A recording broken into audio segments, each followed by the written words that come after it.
to the Thought SNOB Podcast. I'm Paula Swope. Let's get snobby.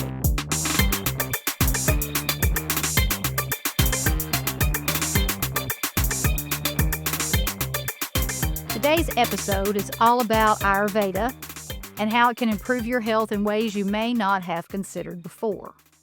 If Ayurveda is new to you, it's a 5,000-year-old healing system from India, often called the science of life. It's a consciousness-based approach to health and healing, and adopting Ayurvedic practices has completely transformed my own well-being. Ayurveda is experiential, meaning your daily choices around food, relationships, sleep, work, and routines directly shape your body and your mind. Many of you know I studied at the Chopra Center, where I earned certifications in Ayurveda Health, Primordial Sound Meditation, and Total Wellbeing Life Coaching. Now, during that time, I had an incredible mentor, Micole Noble, who I've invited to join me today. Micole is an ICF-certified executive and leadership coach, Chopra Master Educator, and National Board Certified Health and Wellness Coach with more than 15 years of experience guiding leaders and teams. She blends neuroscience, positive psychology, and ancient wisdom to help professionals navigate burnout, strengthen emotional intelligence, and lead with presence. She's also a faculty member with Chopra Global and the Institute for Integrative Nutrition, and a contributing writer to the #1 international bestseller, The Queen Bee Book. Now, in this episode, Micole and I dive into Ayurvedic practices, and we also talk about her upcoming 14-day Ayurvedic Adventure retreat in southern India, which you can learn more about at MicoleNoble.com. And one last note before we begin. We mention a meditation that I've used to reduce inflammation in my body, Primordial Sound Meditation. If you'd like to learn that practice, all the details are available on my website at paulaswope.com. I'm really curious, and I know you and I have talked about this before, and I'll let our listeners know too, of how we know each other and how our paths crossed. And I guess it was fall of 2022 is when I enrolled at the Chopra Center. And that's where I met you. And you were a mentor, and you're still a mentor there. Mm-hmm.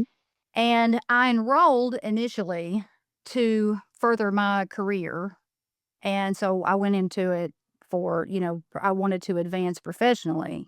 Mm-hmm. But I actually ended up getting more out of it personally. I got everything I needed professionally too, but personally, that's where I really got the benefits, I think. And going into the studies at the Chopra Center, I knew nothing about Ayurveda. I mean, I had followed Deepak Chopra for years, but not the Ayurveda piece of his work. And what I learned about Ayurveda has, oh my God, I mean, it's truly, not to sound cheesy or cliche, but it's life-changing stuff. And it's common sense, right? I mean, it's common sense. It's what I love the most about Ayurveda is that it's so commonsensical. Once we really discover who we are and we know ourselves, who we truly are, and the capacity to heal and just the amazingness, right, of our totality. And yes, I love Ayurveda for that reason, because it's all about knowing thyself. It is a consciousness-based system of medicine. Yeah. In the easiest terms. Yeah. And you don't have to be perfect. I talk to people about some of the lifestyle changes that I made. And yeah, I made a lot of lifestyle changes. I sure did. I gave up things that I didn't necessarily want to give up, but feeling better was more important to me. And so I go by the 80-20 rule. It's not like I don't have any vices. It's not like I don't drink alcohol it's not like I don't have cheat days or whatever. But at the 80-20 rule is what I go by. But just some of the Ayurveda practices that I learned about at the Chopra Center that I just hadn't even thought about before. Like cutting out processed foods is huge. Mm. And when you learn about everything that's in our food, well, you don't want to eat it. And when you start eating more organic, you just feel so much better. But the eating is only like one piece of it. And I think I've mentioned this to you before too. Going into the Chopra Center, I'm embarrassed to admit how little I knew about my anatomy. Mm. And I don't know if you were the same way when you started, but just learning things about my brain, I go about my day different. And I don't know, I think it might have been, I don't know if it was you or if it was somebody else. It might have been Roger that said, our breath can change our mind. And I know I'm just kind of darting everywhere with all of this, but it's whole body. It's the whole body. It's not just eating right and exercising. It's how to breathe properly. And I realized I'd gone through most of my life and I wasn't even really using my breath to heal my body, and that's all possible, right? Well, Yeah. yes. What you said first about the food, it's about the prana, the life force. Eating processed and frozen and leftovers and foods that have no life in them. It makes sense that there would be no life in us. It's like the gas you put in your car. We put better gas in our car than we do food in our bodies. Mhm. So it is revelatory and shocking at the same time, right? Like it feels like, gosh, do I know nothing? However, once these things you get present to these things, they make so much sense. And then that's again going back to the common sense piece. Mhm. Then we can start to make these more conscious choices. And then the breath is everything. Without our breath, Mhm. we have nothing. Every breath is a gift. Mhm. We don't live like our breath is a gift. Mm-mm. And even using breath to heal and, pranayama, that's a whole part of Ayurveda. Just using breath to heal and to restore and get present. And there's just so many benefits. Well, it's like we were put here, we came here to on this earth, given everything we need to heal our bodies. And it wasn't until I started my classes at the Chopra Center that I really realized that, got the big picture and connected the dots. And I by no means am downplaying the power of medical doctors, westernized medicine, modern medicine. Wholeheartedly believe in it, take it when I need it. I see my doctors. But if you follow these practices, you can prevent so many things so that you don't get into full-blown crisis mode. And I don't know what I'd like to ask you, like what was your life and your health like before you started living the Ayurveda way? And were you introduced to it by the Chopra Center? Mm-hmm. Yeah. Well, I had started meditating on my own after I was introduced to Deepak and the seven spiritual laws of success. This goes back to 1990 something. I'm dating Yeah. myself here. I think I actually got the seven spiritual laws on cassette, if that tells you anything. I think I got it the first time on CD, maybe. Mm-hmm. Yeah. It's been a long Yeah. time ago. But it wasn't until I had done my first retreat with the Chopra Center. Excuse me, I have a little frog in my throat. We could edit this out, I hope. And why I have hot water with lemon in here. Oh, yeah, it's fine. So it wasn't until I did my first Chopra retreat, which was a yoga retreat, that I got my mantra and, really started meditating, judiciously. I was very type A and had a hard time quieting my mind down, but getting that Mhm. mantra really helped. So fast forward to 2011, which is when I started working at the Chopra Center in our marketing department. And I knew I wanted to do the yoga teacher training, having done the yoga retreat. I was a yogi, had been practicing for a lot of years, different styles and things. So I knew I wanted to do our yoga teacher training, which was the 7 spiritual laws of yoga teacher Mhm. training. And I happened to ask my manager if I could do the training. She said, "Yes, would you like to do all of them?" So at that time, right, that is sort of unheard of. I did them all in a year, which Oh, sounds like a lot. goodness. Sounds like a lot, but there's a Mhm. lot of overlap in the reading and, the teaching. So, Sure. however, the meditation teacher training was the first training I did, and I'm so glad I did that one first because it is the foundation. Mhm. And then the health training at the time, it was Ayurvedic lifestyle, the Ayurvedic training. I did that one second, and I was so happy to have gone through that training because again, it's so comprehensive.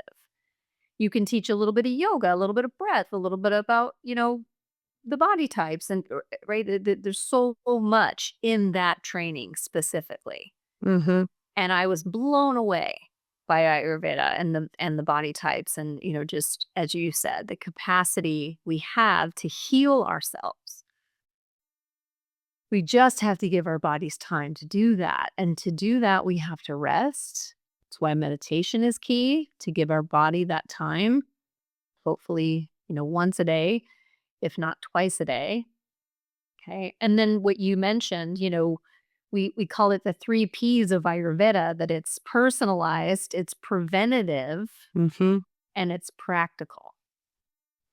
All these things that are recommended through Ayurveda are super practical and easy to do, and we all are able to do them without any equipment or anything. Right. Exactly. You don't really need anything. You've got everything you need. And everybody's always talking about the key to happiness, and this is what you got to do to be happy. It's really not a secret. It's like the key to happiness is being able to control your emotions. Mhm.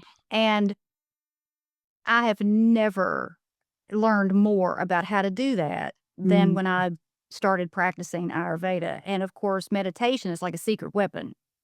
And I'm 48, Mhm. and I started dabbling in meditation when I was 29 or 30. I mean, I didn't have a clue what I was doing. And I started following Wayne Dyer. Wayne Dyer really had a hold on me because he made Wi more sense than anyone I had ever listened to. And he was really the first spiritual guru that I had been introduced to. I didn't even know who Deepak was at that time, but I started doing his meditations and I didn't know what I was doing. I just didn't, and didn't necessarily enjoy it. But one thing started happening, because I was making myself meditate in the beginning, which caused some frustration, but I stuck with it. I was consistent, found Mhm. some practices that I could do daily, but I Mhm. found that my racing thoughts subsided Mhm. because I know data show we have, I mean, I've seen 60, 70, 80,000 thoughts a day, and 90 something percent of them are repetitive and negative and not true.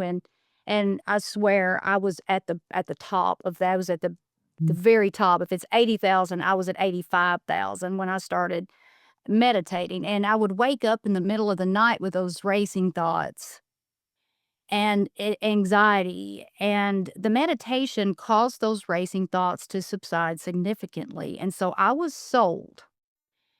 And so as the years went on, I invested in transcendental meditation, and I was a TMer for many years. I think I started in 2016, maybe I started with TM, and TM really took me to the next level. And then when I started my meditation course at the Chopra Center, I'm like, okay. It almost felt like I was cheating on my TEM when I first started practicing primordial sound meditation. But I thought, well, if I'm gonna teach this, then I need to experiment with it and practice it myself, right? Because you can't be a great teacher unless you walk the walk, talk the talk.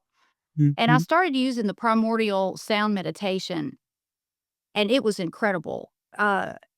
Miraculous changes within the first 2 to 3 weeks. I mean, I was sold. I'm not um, criticizing TM at all, period. TM served me well. I describe it as giving me superhuman strength. But the primordial sound meditation was a totally different thing. And it almost brought me back to my true personality. And I'm a serious person by nature, but TM kind of, I don't know. I'm serious by nature, but I also do have a playful side and a sense of humor and love comedy.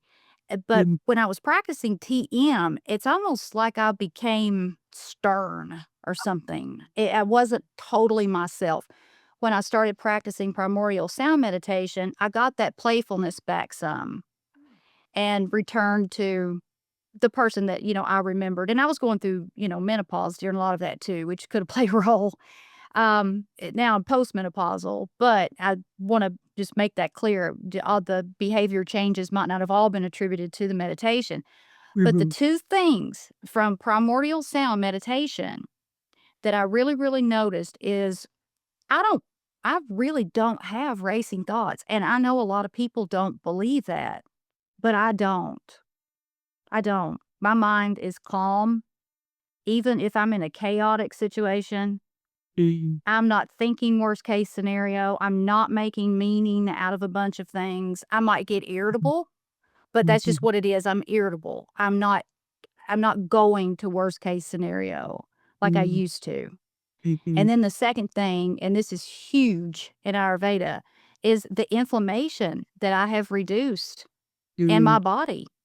I don't get sick anymore. I got a head cold I was right before we took the trip to France. And that's the first time that I have been sick in almost 2 years. And that's huge for me because I used to be sick a lot. And I also was diagnosed with this rare bladder condition many years ago called interstitial cystitis. I'm asymptomatic. When I started practicing primordial sound meditation, I'd been practicing about a month, and I noticed I hadn't had a flare. And then I went another 2 months, 3 months, no flare. That has been an unbelievable benefit. And it's just learning I want our listeners to understand where I'm going with this. I'm not using any equipment, like you said. I'm using what God gave me to heal my body. And it's possible. I've done it. I'm just an average, ordinary human being here. And if I can do it, anybody can do it.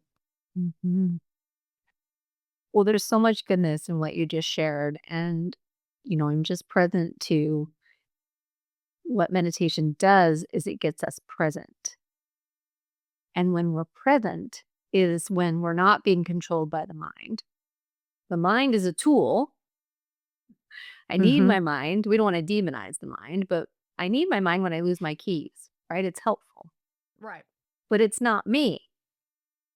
So knowing the difference, right? When I'm in my head, and like you said, not that I don't ever have thoughts, and sometimes they can get away from me, but I have the awareness to say, that's not me, come back to present moment.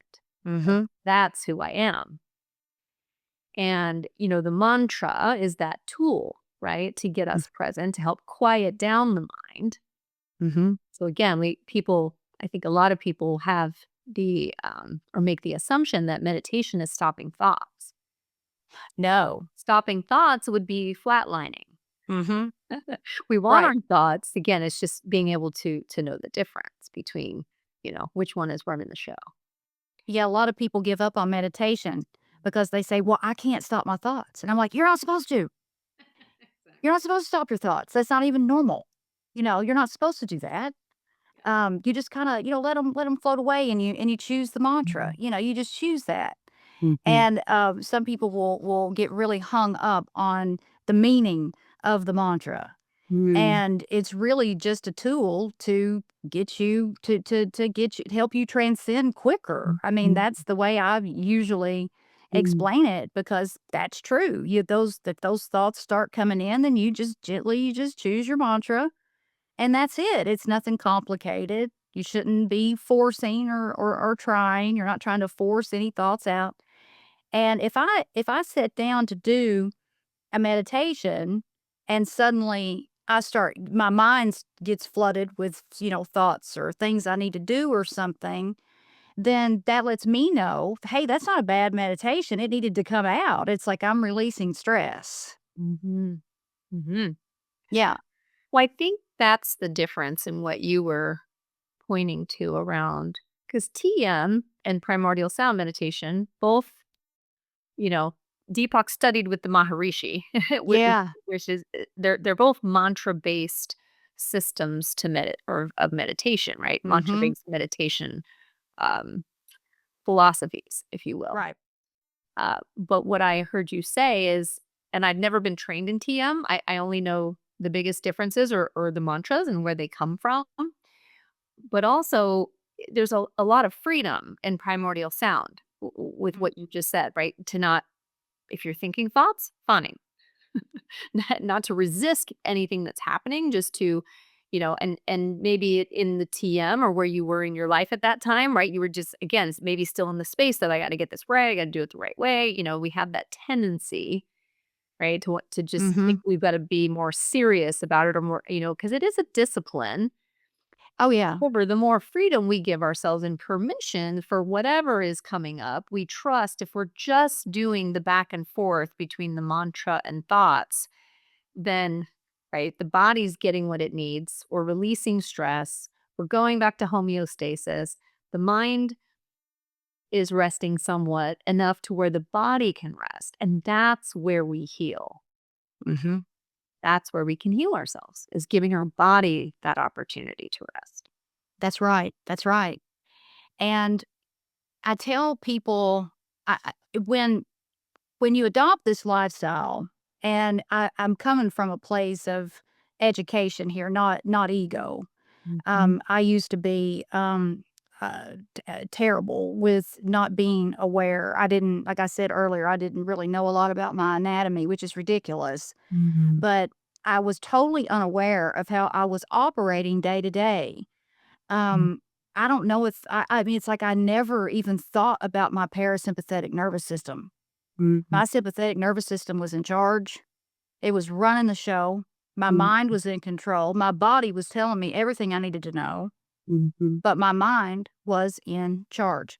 And I was Mhm. completely unaware of that. And I would go through these difficult times and just not deal with it. Just keep going and keep going and keep going. And I was just in fight, flight, freeze all the time. That's why I stayed sick. If Mhm. someone tells me, or if I notice that someone is sick frequently, my mind immediately goes there. Like, Mhm. hmm, there's a reason for that. That's not how things are supposed to be. Yeah. And when I started using my anatomy the way that I was supposed to use it, then my health improved. It's so incredibly connected. Mhm. And the meditation helps to release anything that you pick up.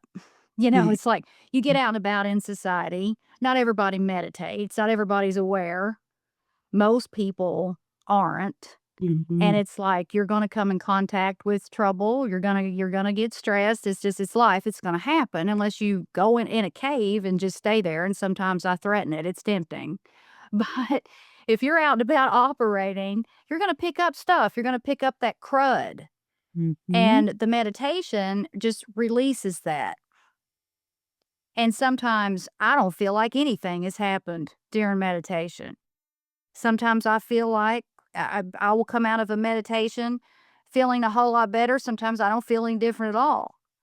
But I Mhm. don't judge it. because each meditation is different.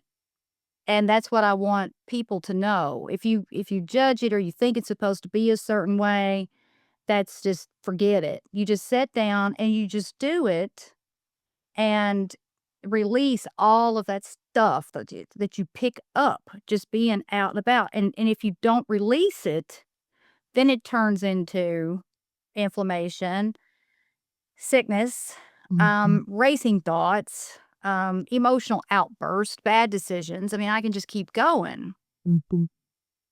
But it just helped me to listen more to my body and be more in tune with my body versus my mind. Yeah. Well, lots of things in what you just shared. Stress leads to every major dis-ease. That's what disease is. It's dis-ease in the body. So meditation as that opportunity, as you said, to release what doesn't serve us. We trust the body knows what to do. And also what you're pointing to is this, larger accumulation over time of stress in the body that leads to toxicity. Yeah.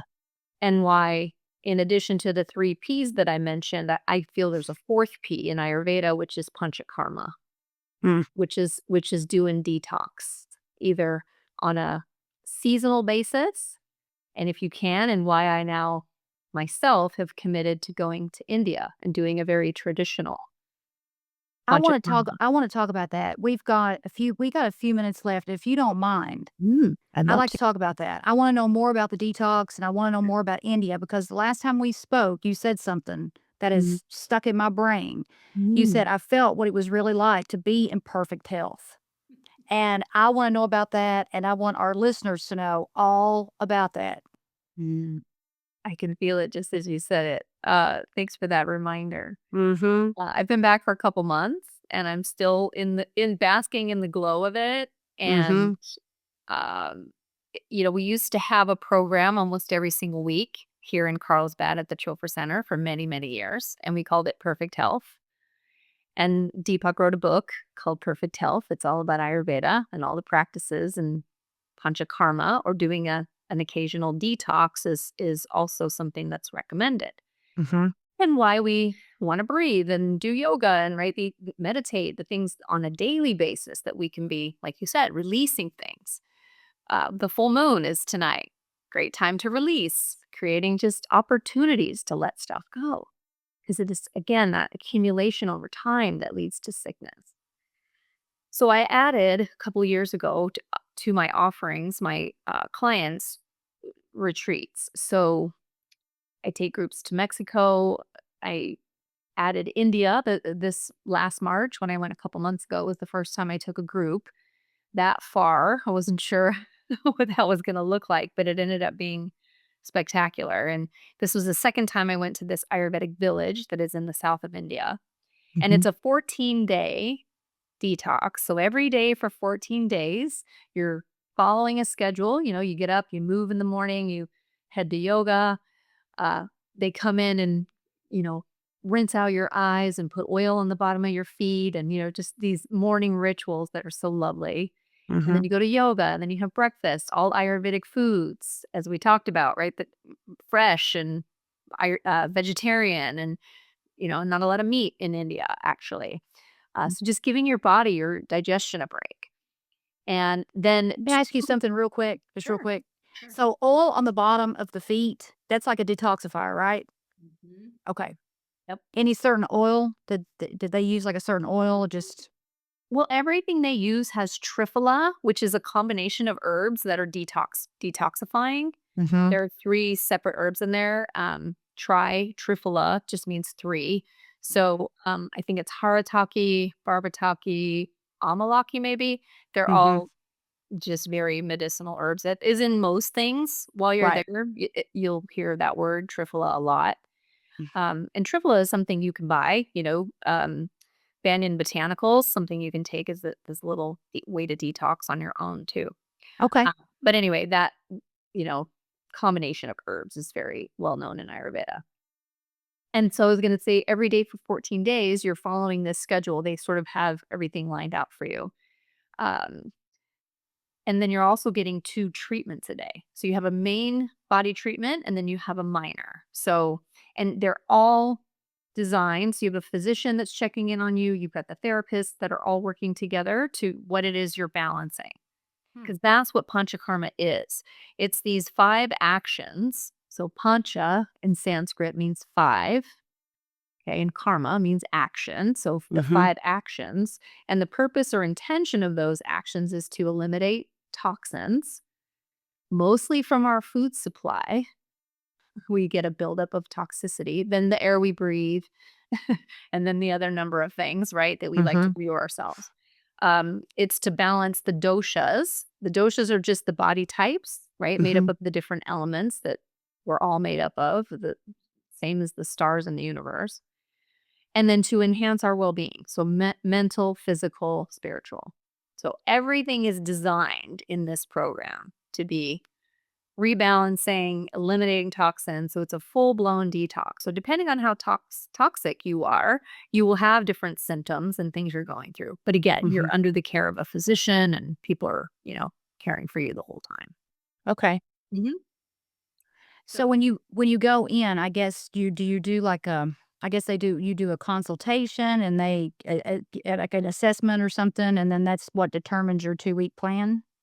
So Okay. you meet with the doctor before you even get there over Zoom.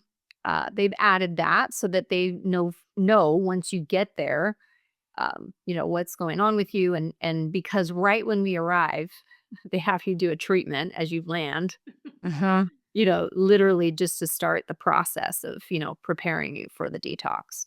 So they Okay. need to know that what they're doing isn't going to be counter to something that's going on with you, right? So Sure. it's all, like I said, very detailed and organized. And so to be clear, this is a very specific health journey. It's not a tour India, let's see the Taj Mahal. This is very specific, and for very specific people who are committed to balancing and healing and going deep into, where they're out of balance. Okay. Yeah. So I have it on my website. I'm already planning the next one for 2027. And I do have, save the date. The dates are in there, March 25th through April 8th of 2027.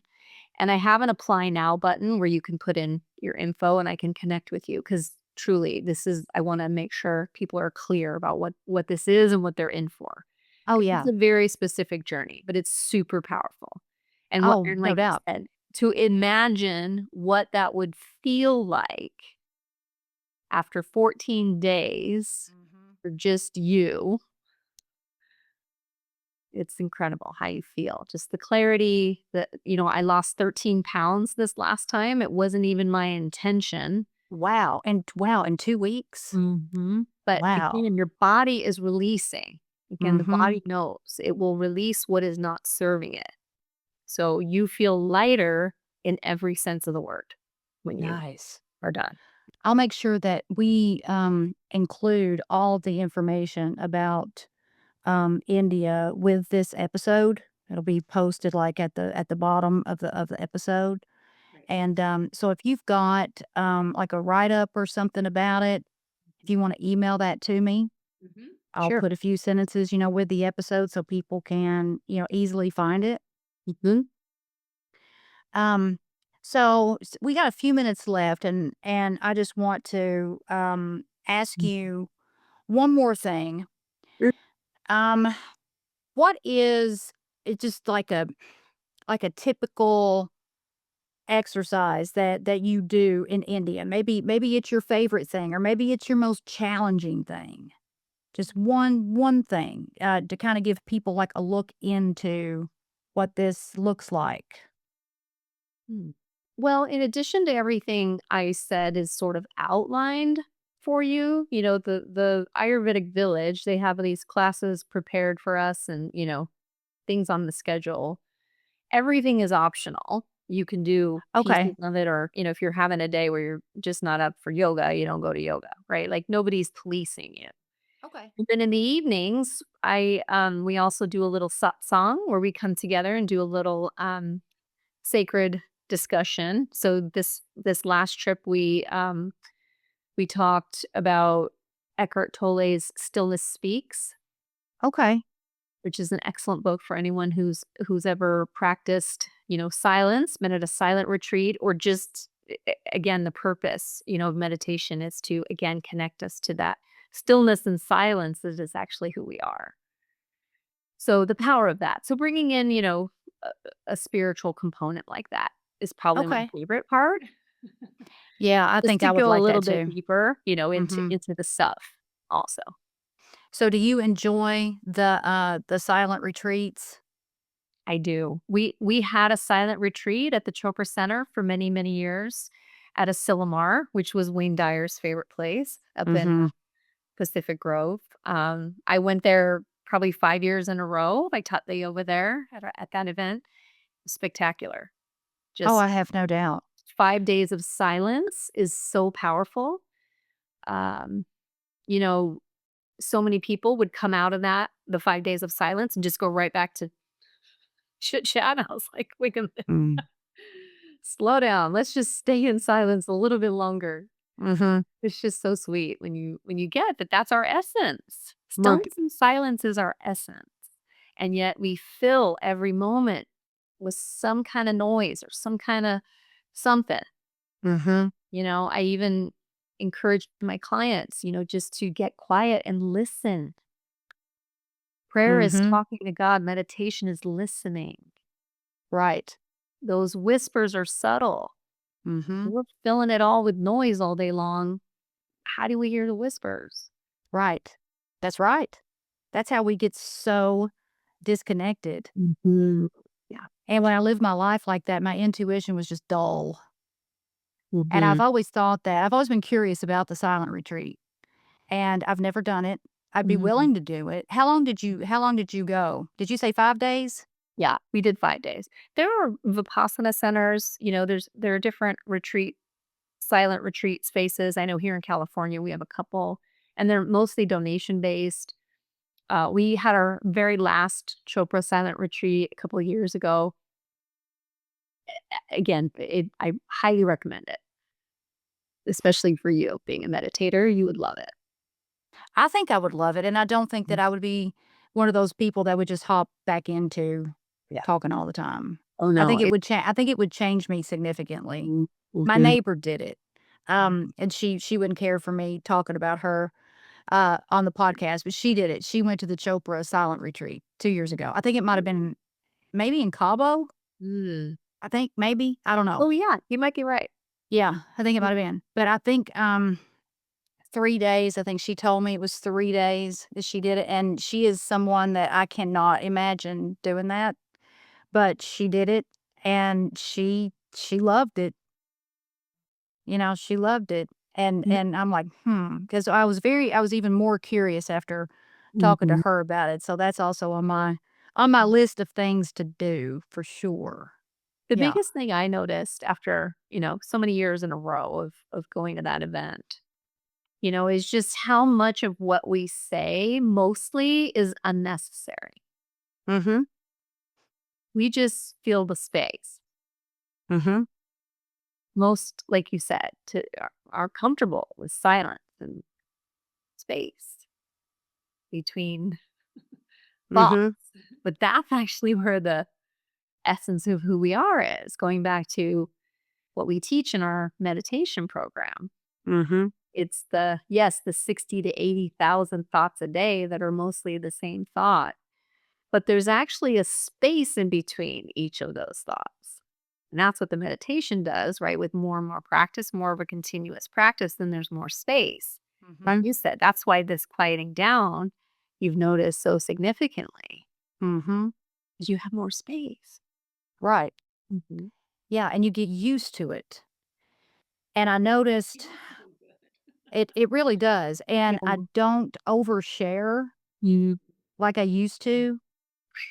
I used to be so bad at that and didn't even really realize what I was doing, and I would just always be, embarrassed and regretful after I did that, and usually it was awkward social events, or if someone asked me something that was, that triggered me. And it just, comes from, just socialization, conditioning, insecurities, trauma, unresolved trauma, and just not feeling comfortable with being around somebody and not talking. And so yeah, that could be a whole other podcast episode. But when I got used to going to this connecting with the silence twice a day, and like I said before, I'm not perfect. I do the 80-20 rule, but it's got to be pretty hectic or something rare has to be going on for me to miss my meditations. There are instances when that happens, like when we were traveling, I didn't get my meditations in like I wanted to, and I felt it. I didn't feel well. And so I really do stick to that as much as I can twice a day. And connecting to the silence twice a day, it just changes you, and it changes you in a really good way. It's a confidence that I developed that I just can't quite explain. And it's like the solutions to problems seem to naturally emerge without me trying to control and fix. If I just let it go, then things will work out. But if I control, they don't. So connecting with the silence twice a day has just really helped me to surrender a lot, because that's what you do in meditation. I mean, it's a huge form of surrendering. So, but this is all why I wanted to bring you on to the podcast to talk about this, because it's rare and kind of few and far between when I run into somebody or know somebody that can get down with this type of conversation, and you certainly can, no doubt about that. So I could how go long on have and you on. how long have you been practicing Ayurveda? Was it did you say 13 years? No, it's longer. Well, since 2012, when I took 2012. all my certifications, I've been Yeah. teaching. Before that, being at the Chopra Center since 2011. So yeah, some Mm-hmm. 15-ish years. Mm-hmm. Yeah. Mhm. Well, I appreciate you coming on so very much, and I've loved this conversation. I've loved it, and I'm going to put all of your information with the episode, everything about India. And hey, this is something that I would be interested in doing too, as I told you before. And that's coming up in 2026, right? 27. 2027. That's right, Right. because it's biannual. Yes. Okay, that's right. Okay. And it feels All like right. a long way away, but it comes quickly. Oh, And yeah. it just gives people enough time to plan, because it is a big trip. It's a long way to go. Sure. So the 14 days you're actually in India, that doesn't include the travel? Right. I tell people Okay. to add a couple days on each end Mm-hmm. for travel, and we when we land, we go straight to a hotel there at the airport, 5-star, just get a good night's rest, a hot meal. Then we all take a bus the next day together to the village, and then the detox starts, and then one day on the way back. Because flights to India, they leave at odd hours. So just giving people a buffer. Sure. Their Okay. travel too. Mhm. Okay. Yeah. So all in all, a person should probably plan 3 weeks, 3.5 weeks, really. Okay. And like you and I were talking about at the beginning, just that adding space for reentry too, to integrate for coming off the detox, getting, back to home and back to life. Okay. So 3 weeks, plan 3 weeks to be safe. Okay. All right. Well, Yeah. all excellent information as Thank you, always. Paula. And I've enjoyed talking to you Never so much. any accidents. I know you and I crossed paths for a reason, and thank you for this. And I look forward to who knows what. We can I know. do some I other know. things together.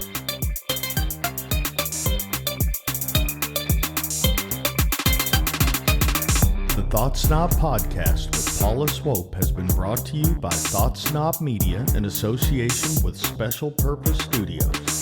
All production, mixing, and sound engineering by me, Will Swope. We hope you've enjoyed this podcast. Please take a few seconds to give us 5 stars and leave a review. See you on the next Thought SNOB Podcast with Paula Swope.